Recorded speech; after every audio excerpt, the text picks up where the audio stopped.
প্রিয় অষ্টম শ্রেণীর শিক্ষার্থীরা, শুভেচ্ছা নিও। আজকে আমি তোমাদের বিজ্ঞান বিষয়ের নতুন বই থেকে সপ্তম অধ্যায় এর সৃজনশীল প্রশ্ন 1 সমাধান করে দেব। প্রথমে তোমাদের বলবো, যারা আমার চ্যানেলটি সাবস্ক্রাইব করো নাই তারা আমার চ্যানেলটি সাবস্ক্রাইব করবে এবং আমার সাথে থাকবে। তাহলে চলো আমরা ক্লাস শুরু করি। বিজ্ঞান সপ্তম অধ্যায়, পৃষ্ঠা নং ৭৪, সৃজনশীল প্রশ্ন 1। নুহা তাদের বাসার 5 তলার ছাদে উঠে 50 গ্রাম ভরের একটি পাথর ও 1 টুকরো কাগজ একই সাথে নিচে ফেলে দিল। মাটিতে দাঁড়ানো নুহার ছোট ভাই লক্ষ্য করল পাথরটি কাগজের আগেই মাটিতে পৌঁছায়। প্রথম প্রশ্ন, অভিকর্ষ বল কাকে বলে?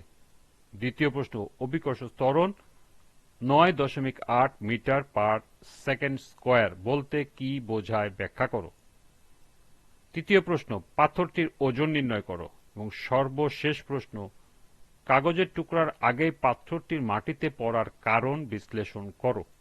তো চলো এখন আমরা এই 4টি প্রশ্নের সমাধান দেখে নিই। প্রথম প্রশ্ন ছিল, অভিকর্ষ বল কাকে বলে? পৃথিবী এবং অন্য যে কোনো বস্তুর মধ্যে যে পারস্পরিক আকর্ষণ বল কাজ করে তাকেই অভিকর্ষ বা অভিকর্ষ বল বা গ্র্যাভিটি বলে। দ্বিতীয় প্রশ্ন, অভিকর্ষ ত্বরণ 9.8 মিটার পার সেকেন্ড স্কয়ার বলতে কি বোঝায় ব্যাখ্যা করো। অভিকর্ষ বলের প্রভাবে কোনো স্থানে মুক্তভাবে পড়ন্ত কোনো বস্তুর বেগ বৃদ্ধির হারকে অভিকর্ষ ত্বরণ বলে। অভিকর্ষের কারণে কোনো বস্তু বিনা বাধায় পড়লে প্রতি সেকেন্ডে তার গতি 9.8 মিটার পার সেকেন্ড হারে বৃদ্ধি পায়। এই বৃদ্ধিকে অভিকর্ষ ত্বরণ বা জি বলা হয়। পৃথিবীতে সব বস্তুর উপর অভিকর্ষ বল ক্রিয়াশীল এবং এই বলের কারণে বস্তু নিচের দিকে 9.8 মিটার পার সেকেন্ড স্কয়ার ত্বরণে গড়ে তাড়িত হয়। অর্থাৎ প্রথম সেকেন্ডে স্থির অবস্থান থেকে একটি বস্তু ছেড়ে দিলে প্রথম সেকেন্ডে তার বেগ হবে 9.8 মিটার পার সেকেন্ড। আর দ্বিতীয় সেকেন্ডে কি হবে দেখো, 2 সেকেন্ড পর বেগ হবে 9.8 গুণন 2 সমান সমান 19.6। তৃতীয় সেকেন্ডে হবে 3 সেকেন্ড পরের বেগ হবে 9.8 গুণন 3 সমান সমান 29.4।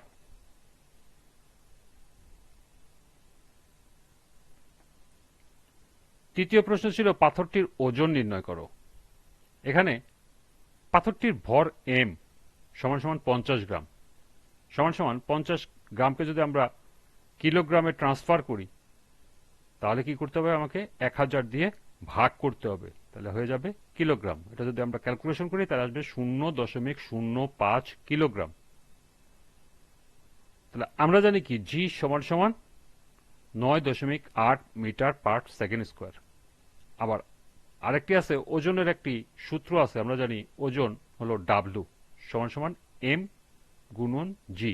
এম জি অর্থাৎ হলো এখানে গুণ সম্পর্ক, এম গুণ জি।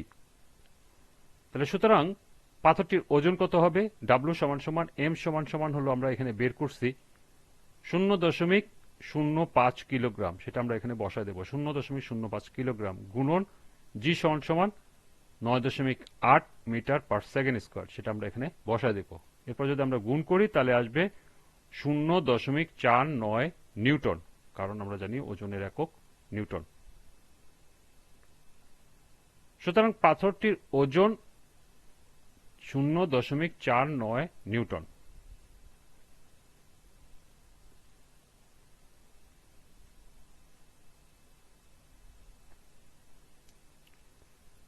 সর্বশেষ প্রশ্ন ছিল, কাগজের টুকরার আগেই মাটিতে পড়ার কারণ বিশ্লেষণ করো।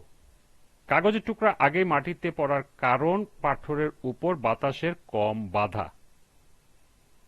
কোনো বস্তুকে উপর থেকে ছেড়ে দিলে তা অভিকর্ষ বলের প্রভাবে ভূমিতে পৌঁছায়। নুহা বাসার ছাদ থেকে একটি পাথর ও 1 টুকরা কাগজ একই সাথে নিচে ফেলে দিল।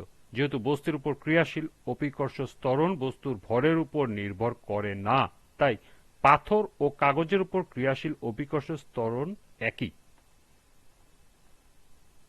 সুতরাং তাদের একই সময় মাটিতে পৌঁছানো উচিত ছিল, কিন্তু বাতাসে বাধার কারণে বস্তু দুটি পড়তে কিছুটা বেশি সময় প্রয়োজন হয়, যেহেতু পাথরের চেয়ে কাগজ তুলনামূলক ভর কম, তাই তার উপর বাতাসের বাধা বেশি ক্রিয়াশীল। এ কারণেই কাগজের টুকরা আগেই